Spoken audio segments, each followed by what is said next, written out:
MHA's budget has grown over the years, and that has allowed us to build up the home team's capabilities so that we can deal with the security challenges more effectively. Our physical crime and drug situation has remained relatively stable and under control. However, similar to 2022, scams were the main driver of crime in 2023.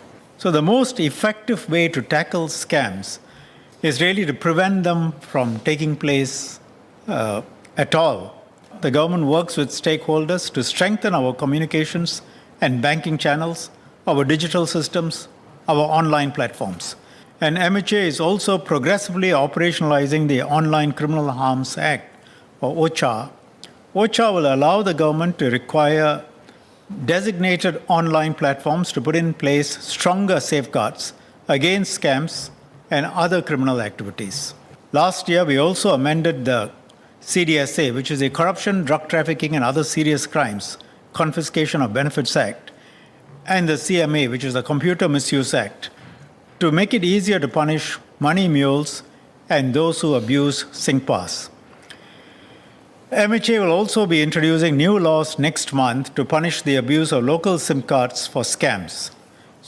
The government has done what it can do. It continues to explore other measures to protect the public from scams. Next, on drugs. In the last decade, there has been an increase in the global push to decriminalize and legalize drugs consumption. Our drug situation remains generally under control, but in 2023, there was an 18% increase in the number of new drug abusers arrested in Singapore, and more than half of them were under the age of 30.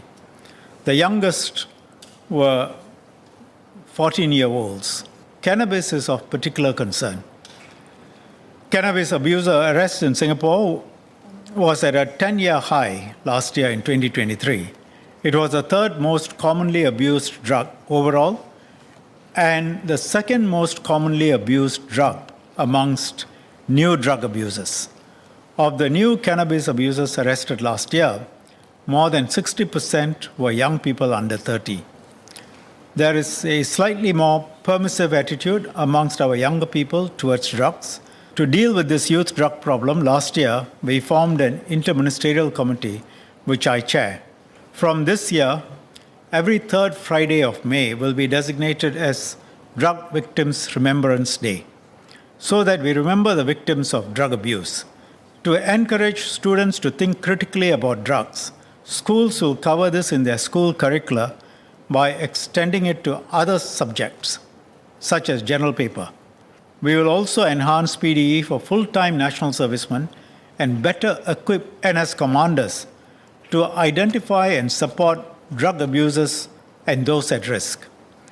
This will better sustain the drug-free message beyond schools. We have appointed drug-free SG champions, social workers, educators, youth mentors. They are happy that we are doing this, standing firm on drugs. And they are eager to share the message, make it clear, especially to our young people, that drugs destroy societies, destroys their families, can destroy their lives.